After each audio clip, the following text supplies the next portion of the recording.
আসসালামু আলাইকুম। নয়া দিগন্তের বিশেষ আয়োজনে আপনাদের স্বাগত জানাচ্ছি আমি মোস্তাফিজুর রহমান। প্রিয় দর্শক, আপনারা জানেন বাউল আবুল সরকারকে কেন্দ্র করে বাংলাদেশে বাউলদেরকে নিয়ে জানার একটা আগ্রহ তৈরি হয়েছে। বিশেষ করে তাদের কৃষ্টি, কালচার, ধর্মীয় বিশ্বাস এবং তাদের যে দেহতত্ত্ব, এই বিষয়গুলো নিয়ে নতুন করে আলোচনার সৃষ্টি হয়েছে। আর এই বিষয়গুলো নিয়েই আমরা আমাদের আজকের এই বিশেষ পর্ব।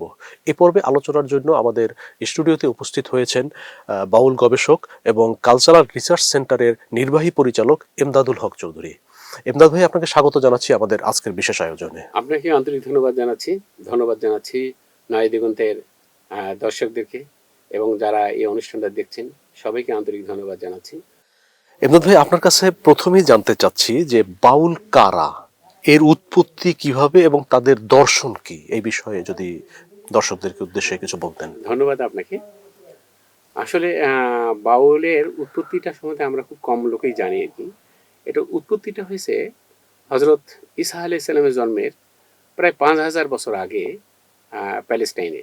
আপনি নিশ্চয়ই জানেন তখন কিন্তু প্যালেস্টাইন জাদুবিদ্যা হইতে শুরু করে সকল কিছুর কেন্দ্রবিন্দু ছিল, সমগ্র বিশ্বের কেন্দ্রবিন্দু, এবং মানব সভ্যতার তৃতীয় স্থান ছিল এই প্যালেস্টাইন আর কি। তো প্যালেস্টাইনে বাল নামে এক দেবতা ছিল। বাল থেকে বাউল শব্দটা আসছে। এই দেবতাকে তাদের ধর্মগ্রন্থে এই দেবতা হলো ইয়া বলা হয়, যৌনতার দেবতা বলা হয়, যৌনতার দেবী বলা হয়। তো সে সময় তাদের ধর্মগ্রন্থ, সে সময় যে ধর্মগ্রন্থগুলো আসমানি কিতাবগুলো আসছে, অর্থাৎ বাইবেল এসেছে, তাওরাত এসেছে, জাবুর এসেছে, এই সমস্ত ধর্মগ্রন্থগুলোতে আল্লাহ সুবহানাহু ওয়া তাআলা এই দেবতার পূজা করতে এবং এই দেবতাকে তীব্রভাবে ঘৃণা করা হয়েছে ওই সমস্ত মানে আসমানি কিতাবগুলোতে। তারপরে পরবর্তীকালে ৮০০-৯০০ শতাব্দীর দিকে এটা আবার বিকাশ লাভ করে পারস্যে। পারস্য কিন্তু সভ্যতার আরেক তৃতীয় স্থান, মানব সভ্যতার আরেক তৃতীয় স্থান। পারস্য বলতে বর্তমান যেটা ইরান, ইরান। পারস্য সভ্যতা ইরান, যেটা অর্থাৎ যেটা রাসূল সাল্লাল্লাহু আলাইহি ওয়াসাল্লাম যেটাকে কাইসার বলা হতো, কাইসার ও কিসরা, কাইসার বলা হতো। তখন তো দুইটা পরাশক্তি ছিল, রোম সাম্রাজ্য, এটা পারস্য সাম্রাজ্য। পারস্যরা অগ্নি উপাসক ছিল, আর রোমানরা ছিল হযরত ঈসা আলাইহিস সালামের ধর্মের অনুসারী, আসমানি কিতাবের অনুসারী আর কি। যা হোক, সেদিকে আমরা যাচ্ছি না। তো পারস্যে সেই ৭০০-৮০০ খ্রিস্টাব্দের দিকে একটা সুফিবাদের প্রচলন ঘটে। এই সুফিবাদটা ছিল খুব পজিটিভ দিক, অর্থাৎ সুফিবাদ থেকে আল্লাহর সাথে সান্নিধ্য, আল্লাহর প্রেমে মগ্ন হওয়া, আল্লাহ, জান্নাত, জাহান্নাম, এগুলো তাদের কাছে কোনো গুরুত্বপূর্ণ কোনো বিষয় নয়। সুফিবাদের মৌলিক যে কথাগুলো এগুলো গুরুত্বপূর্ণ। আল্লাহর প্রেমে নিজেকে, মানে নিজের মধ্যে আল্লাহর অস্তিত্বকে দেখা, নিজের মধ্যে আল্লাহর প্রেমে নিজেকে লীন হয়ে যাওয়া, এই সুফিবাদের এই দর্শন। এই দর্শনের মধ্যে আরেকটি তৃতীয় দর্শন ঢোকে, এটা সেই সময়, সেটা হলো এই বাউল দর্শন। এটা ওই সেই সময় বাউল দর্শন হলো এই বাল থেকে যেটা বললাম, যৌনতা দর্শন, যাদের ওই দর্শনের মূল কথা হলো দেহতত্ত্ব। দেহতত্ত্ব মানে ভোগ, দেহভোগ। এই ভোগের কারণে এটার বিকৃতিটা আসছে। অর্থাৎ তারা যে এখানে, মানে বাউলদের যদি আপনি বলেন যে বাউল ধর্ম দর্শনের মৌলিক কয়টা উপাদানের কথা যদি বলি, তার মধ্যে একটা হলো আপনার বৈষ্ণব ধর্মের এবং সুফিবাদ এবং লোকায়িত, অর্থাৎ মানব ধর্ম যেটাকে বলে তারা আর কি। এগুলো সংমিশ্রণে এই বাউল ধর্ম, বর্তমান বাউল ধর্মের বিকাশটা হয়েছে পরবর্তীকালে। অর্থাৎ থেকে আপনার পারস্য থেকে যখন আমাদের ভারতবর্ষে যখন আসে আর কি, তখন এটা এভাবে বিকৃতি হয়ে আমাদের ভারতবর্ষে এটা প্রবেশ ঘটে। আর বাংলাদেশে এটা কিভাবে, মানে পারস্য থেকে বাংলাদেশে কখন এলো এবং কিভাবে এলো আসলে? এটার পিছনে একটা হিস্ট্রিক্যাল ব্যাকগ্রাউন্ড আছে। আপনি জানেন যে বাংলার স্বাধীন শাসকদের মধ্যে ছিলেন একজন হোসেন শাহী। হোসেন শাহী নামে একটা রাজবংশ প্রতিষ্ঠা করেছেন তিনি, হোসেন শাহী বংশ, আমরা ইতিহাসে পড়েছি। এই হোসেন শাহ ছিলেন উদার চিত্তের মানুষ। তিনি বাংলাদেশের কৃষ্টি এবং কালচারকে প্যাট্রোনাইজ করেছেন। এটা বিকশিত করার ক্ষেত্রে তিনি ভূমিকা রেখেছেন। বাংলা সাহিত্যের বিকাশের ক্ষেত্রে এতে কোনো অস্বীকার নেই। বাংলা সাহিত্যের বিকাশের ক্ষেত্রে দুইজন শাসকের কথা আমরা সবসময় খুব গৌরবের সাথে স্মরণ করি। একজন শামসুদ্দিন ইলিয়াস শাহ আর একজন হোসেন শাহ। তো হোসেন শাহের উদার চিত্তের কারণে তিনি এতটা বুঝতেন না আর কি। হোসেন শাহের সময় আরেকজন বৈষ্ণব ধর্মের প্রচারক শ্রী চৈতন্য, এই শ্রী চৈতন্য আবির্ভাব ঘটে। শ্রী চৈতন্য মানুষকে, মানুষের মধ্যে ভালোবাসা, মানুষের মধ্যে প্রেম, হ্যাঁ, এবং মানুষ সবকিছুর ঊর্ধ্বে মানুষের শ্রেষ্ঠত্ব, সবার উপরে মানুষ সত্য, তাহার উপরে আর নেই। এই দর্শনটা মানুষকে দারুণভাবে প্রভাবিত করলে, এবং এমনটা প্রভাবিত করেছে যে হোসেন শাহী কোনো চিন্তা ভাবনা ছাড়াই তিনি শ্রী চৈতন্যের শিষ্যত্ব গ্রহণ করেন, এবং তিনি এই বৈষ্ণব ধর্মটাকে তার সময় বৈষ্ণব ধর্ম বিকশিত হয়, প্রচার লাভ করে রাষ্ট্রীয় মদতের কারণে। এটা ব্যাপকভাবে তখন, আর তিনি তো বাংলা শাসক ছিলেন, ফলে এটা তো মানে ব্যাপকতা সব জায়গায় ছড়িয়ে যায়। তো ছড়িয়ে যাওয়ার পিছনে আরো একটা কথা বলি, আপনি এই ধর্ম মানে বাউলরা কিন্তু আখড়াগারে কোথায় জানেন?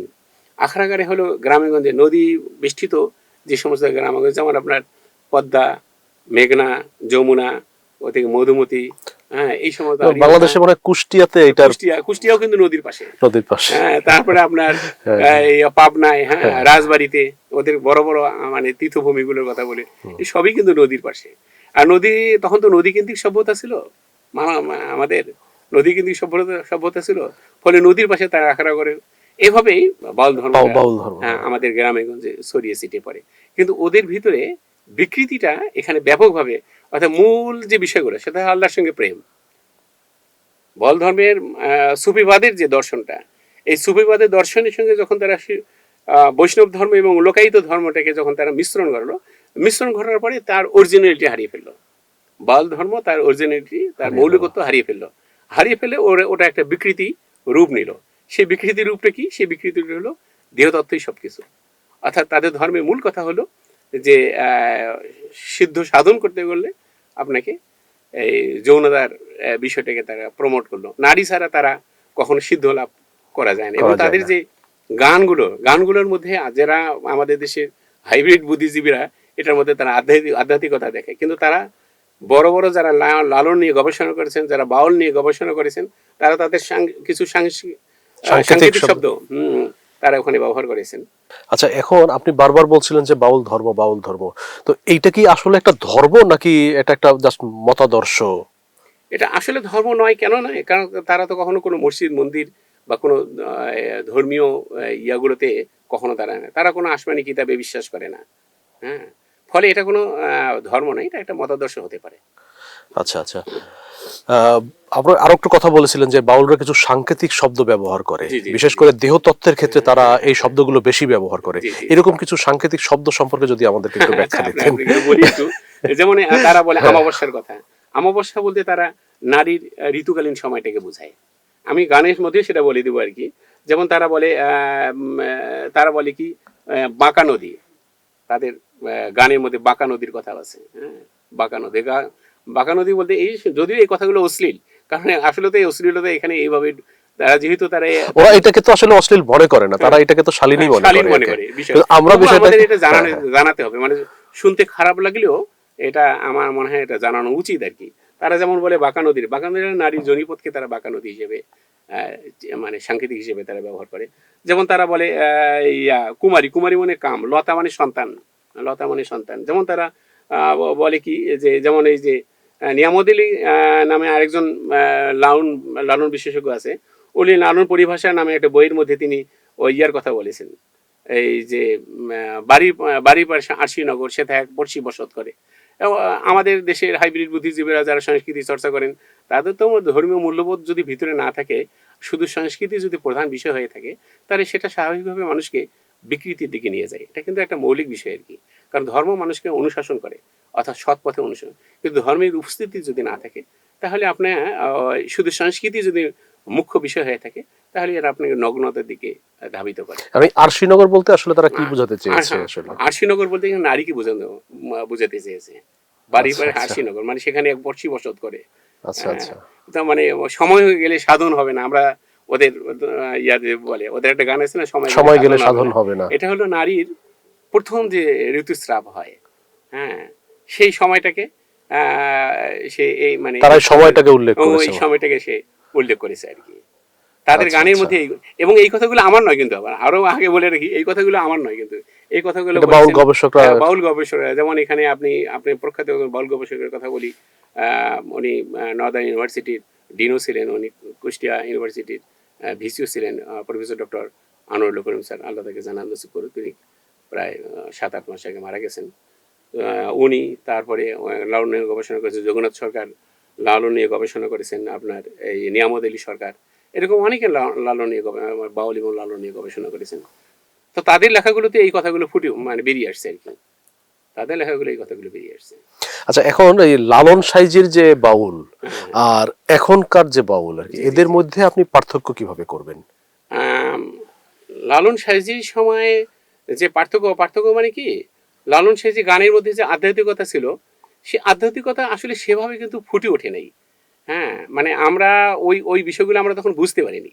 ফ্যাক্ট হলো এই, যখন এটা নিয়ে যখন গবেষণা হয়েছে, লালন সাহিত্য নিয়ে যখন গবেষণা হয়েছে, লালনকে নিয়ে যখন গবেষণা হয়েছে, তখন আমরা বিষয়গুলো বুঝতে পেরেছি। তার আগে কিন্তু আমরা ওগুলোকে খুব উচ্চ মার্গের কথা মনে করতাম, যেমন এটা তো লালন সঙ্গীতই, এই যে সাধন গেলে সময় গেলে সময় গেলে সাধন, সাধন হবে না। সাধন হবে না। হ্যাঁ, কিন্তু এইগুলোর যে তারা যে একটা সাংকেতিক শব্দ ব্যবহার করে, সেটা কিন্তু আমরা তখন বুঝি নাই। আমরা এটাকে আমরা আসলে ধরে নিয়েছিলাম যে সময় গেলে সাধন হবে না, বলতে যে আমাদের যৌবনকালের যে ইবাদত সেইটাকে আমাকে বিশেষ সেই সময় গুরুত্ব যদি দিতে না হবে। করি, হ্যাঁ, কিন্তু এইটা আসলে এই গানটা যে মানে যে মানে কুমারী মেয়ের প্রথম ঋতুস্রাবের কথাই যে বলা হয়েছে। দ্যাটস মিনস এটা একটা মানে একেবারেই অশ্লীল একটা হ্যাঁ, অশ্লীল, চিন্তা থেকে নিঃসন্দেহে এটা অশ্লীল, আসছে আর কি। নিঃসন্দেহে অশ্লীল। আসলে মানে লালন সাইজি তার চিন্তা চেতনাও একটা অশ্লীল ছিল, হ্যাঁ, জি জি সেটা জি। ওই সময়ের আমরা বুঝতে না পারলেও এখন গবেষণার পরে সেটা আমরা আস্তে এগুলো আমরা, আস্তে হ্যাঁ, বুঝতে পারতেছি। এক্স্যাক্টলি, বিষয়টা মনে হয় এরকমই আর ঠিক, কি। অবশ্যই এক্স্যাক্টলি। আচ্ছা আচ্ছা আচ্ছা, আর একটা জিনিস যে এই যে সম্প্রতি বাউল আবুল সরকার সে একটা ঔদ্ধত্যপূর্ণ বক্তব্য দিয়েছে আর কি। তো সে আসলে এরকম ঔদ্ধত্য কোথায় পেল? আর বাউল মানে আবুল সরকার যে বক্তব্য দিয়েছে, আসলে বাউলরা কি তার মতো করে এরকম বক্তব্য কি ধারণ করে আসলে? আচ্ছা, এখানে দুইটা বিষয় রয়েছে। এক নম্বর বিষয় হলো যে আবুল সরকার পিছনে শক্তিটা কি, শক্তিটা কি? জি। তাই না? এদেশে কিছু হাইব্রিড সাংস্কৃতিক বুদ্ধিজীবী আছে, এই দেশে কিছু হাইব্রিড সাংস্কৃতিক বুদ্ধিজীবী আছে। বুদ্ধিজীবী দুইটা, একটা হলো অর্গানিক বুদ্ধিজীবী, আর একটা হলো হাইব্রিড বুদ্ধিজীবী। অর্গানিক বুদ্ধিজীবী হলো যারা মাটি থেকে উঠে আসে, যারা এই দেশের সাহিত্য, সংস্কৃতি, ধর্ম, মূল্যবোধ এগুলোর মধ্য দিয়ে যারা অন্তরকে ধারণ করে এবং ওগুলো নিয়ে যারা চিন্তা ভাবনা গবেষণা করে, এগুলো আমাদের অর্গানিক বুদ্ধিজীবী। আর একটা হলো যে বাইরের সংস্কৃতিকে যারা ধারণ করে এবং মানে এবং যে অর্থের বিনিময়ে তার বুদ্ধি বিক্রি করে, এগুলো হলো হাইব্রিড বুদ্ধিজীবী। তো এই হাইব্রিড বুদ্ধিজীবীদের মধ্যে নাম আমি বলতে চাই না আর কি, একটা শক্তিমান, বাংলাদেশে একজন শক্তিমান মানুষ, শক্তিমান একজন বুদ্ধিজীবী, খুব শক্তিমান, এবং আমাদের 24-এর গণ অভ্যুত্থানে তার উল্লেখযোগ্য ভূমিকা ছিল, নাম নয় নাই বলি, উল্লেখযোগ্য ভূমিকা ছিল। তিনি তার ঘরের মধ্যে কিন্তু সরস্বতীর মূর্তি রাখেন, এটা আমার নিজের চোখে দেখা। সরস্বতীর মূর্তি তিনি তার ঘরের মধ্যে রাখেন। তিনি যখন এইভাবে মিডিয়ার সামনে বলেন যে তাকে জেলে দেওয়া আর আমাকে জেলে দেওয়া সমান কথা, তো এমন একজন শক্তিমান মানুষ যদি এই ধরনের কথা বলেন, তো শক্তির উৎস কোথায়, এটা সহজেই বোঝা এটা যায় আর কি। সহজেই বোঝা যায়। আমাদের 24-এ গণ অভ্যুত্থানে তিনি তিনি ছিলেন দার্শনিক, তাদের দার্শনিক ছিলেন তিনি। তো এই সমস্ত বিষয় তাদেরকে করে। আর আপনি যে একটু আগে যে কথাটা বললেন, বাউলরা এটা ধারণ করে কিনা, আপনি নিশ্চয়ই মিডিয়ায় দেখেছেন, অনেক নারীরা এটা তীব্র প্রতিবাদ করেছেন, কারণ এটা ঠাট্টা, আল্লাহ রাসূল, এগুলো ঠাট্টা মশকরার বিষয় নয়। বিষয় না। এগুলো আপনি আপনার মতাদর্শ প্রচার করেন, ভালো কথা, কিন্তু অন্যের ধর্মীয় মূল্যবোধকে আপনি আঘাত করবেন কেন? এই অধিকার আপনাকে কে দিয়েছে? আমি যদি আপনার বাবা মা তুলে গালিগালাজ করি, গায়ে লাগবে না আপনার? অবশ্যই। আর স্বামী স্ত্রীর সম্পর্ক নষ্ট হয়ে যায় নষ্ট হয়ে যাবে। শুধুমাত্র বাবা মার নাম ধরে গালিগালাজ করে। আল্লাহ সুবহানাহু ওয়া তাআলা তো দূরের কথা, শুধু স্বামী স্ত্রীর সম্পর্কে বাবা মা নষ্ট করলে, তো অতএব এটা মানুষ উত্তেজিত হবেই। এটা যারা এই সমস্ত কাজ করছেন তাদের এগুলো চিন্তা করতে হবে। যে সমস্ত বুদ্ধিজীবীরা এগুলোকে মানে উস্কাই দিচ্ছেন, তাদের ভাবতে হবে যে মানে বাবা মা তুলে গালিগালাজ করলে তার সন্তান বিবাহের সম্পর্ক যেখানে মানে হয়ে যায়, বিচ্ছেদের মতো পর্যায়ে চলে যায়, সেখানে আমার মালিক আল্লাহ সুবহানাহু ওয়া তাআলাকে নিয়ে গালি করবে, আর আমি একজন মুসলিম হিসেবে, বা আমি আল্লাহতে বিশ্বাসী হিসেবে, বা আমি একজন সৃষ্টিকর্তার বিশ্বাসী হিসেবে আমি এটা নিশ্চিত থাকতে পারি না, নিশ্চিত থাকতে পারি না। আচ্ছা, তাহলে বাউল সংস্কৃতি যদি আমাদের সংস্কৃতি নাই হয়ে থাকে, তাহলে বাংলাদেশে এটা আসলো কিভাবে? বা এটা বাংলাদেশের সংস্কৃতি বাউল সংস্কৃতি আসলে ধারণ করলে কিভাবে? এদেশের সংস্কৃতি কি না, এটার ব্যাপারে আসলে কি আচ্ছা, আমি ব্যাখ্যা আপনাকে দেবেন? বলি যে এটা কিন্তু পারস্য থেকে আসা, অষ্টম নবম শতকের দিকে পারস্য থেকে আসা। আপনি বাংলা ভারতবর্ষের শাসনের ক্ষেত্রে কিন্তু পারস্যদের অবদান রয়েছে, তাই না? ওরা তো ওই দেশ থেকে মুসলমানরা এই দেশে আসছেন। মানে আপনি যদি কথা বলেন, প্রথম শাসক, বাংলার প্রথম শাসক হলেন ইখতিয়ার মোহাম্মদ মোহাম্মদ। ইখতিয়ার খলজি। হ্যাঁ, তিনি তো ওই ওই ওই পারস্য থেকে আসা শাসক। এক নম্বর। ২ নম্বর হলো ভারতবর্ষের প্রথম মুসলিম শাসক কে ছিল? কুতুবউদ্দিন আইবেক। তিনি ছিলেন মুইজুদ্দিন মোহাম্মদ ঘুরির কৃতদাস। তার সাম্রাজ্য ছিল সেই পারস্যের পাশে, গজনি। হ্যাঁ, অর্থাৎ তার মানে বা মুঘলদের কথাও যদি বলেন একই অবস্থা। তার মানে এই ভারতবর্ষ এবং বাংলা পারস্যের সাথে একটা ঐতিহাসিক সম্পর্ক রয়েছে। আচ্ছা আচ্ছা। তো ঐতিহাসিক সম্পর্ক থাকার কারণে ওই পারস্যের ওই সংস্কৃতি আমাদের দেশে আসছে। আসার কারণে এটা কিন্তু আমাদের সংস্কৃতি নয়, কারণ ওটা তো আমাদের সংস্কৃতি হইতে পারে না। আমাদের সংস্কৃতি কোনটা? আমাদের মাটি মানুষের সাথে যে সংস্কৃতি মিশে গেছে, সেটা তো আমাদের সংস্কৃতি। আমাদের বুদ্ধিজীবী যেভাবে আমাদের বাইরের সংস্কৃতি আমাদের দেশে চাপিয়ে দিয়ে যেভাবে এটা আমাদের সংস্কৃতি বলে, আমাদের বুদ্ধিজীবীরা আমাদের সাংস্কৃতিক বোধরা চাপিয়ে দেওয়ার চেষ্টা করেন, ঠিক আমার কাছে মনে হয়েছে এটা ওই রকম একটা চাপিয়ে দেওয়া সংস্কৃতি, বাউল সংস্কৃতি, যেটা আমাদের সংস্কৃতি হিসেবে তারা চালিয়ে দেওয়ার চেষ্টা করছে। তো ইমদাদ ভাই, আপনাকে অসংখ্য ধন্যবাদ শত ব্যস্ততার মধ্যেও আমাদেরকে সময় দেওয়ার জন্য। আপনাকেও আমার আন্তরিক ধন্যবাদ, অসংখ্য ধন্যবাদ জানাচ্ছি নয়া দিগন্ত দর্শকদেরকে এবং নয়া দিগন্তের সঙ্গে যারা সম্পর্কযুক্ত আছেন তাদের সবাইকে আন্তরিক ধন্যবাদ জানাচ্ছি যে আমাকে বাউল সম্প্রদায় সম্বন্ধে এবং বর্তমান সময়ে একটা গুরুত্বপূর্ণ বিষয় সেটার উপরে আমি আমার কিছু এলোমেলো কথা আপনাদের সামনে উপস্থাপন করলাম। আসসালামু আলাইকুম ওয়া রাহমাতুল্লাহ। প্রিয় দর্শক, আজ এ পর্যন্তই। আগামীতে আবার দেখা হবে আপনাদের সাথে অন্য কোনো অতিথিকে সাথে নিয়ে অন্য কোনো বিষয়ে। সবাই ভালো থাকুন, সুস্থ থাকুন, এই কামনা করছি। আল্লাহ হাফেজ। আসসালামু আলাইকুম।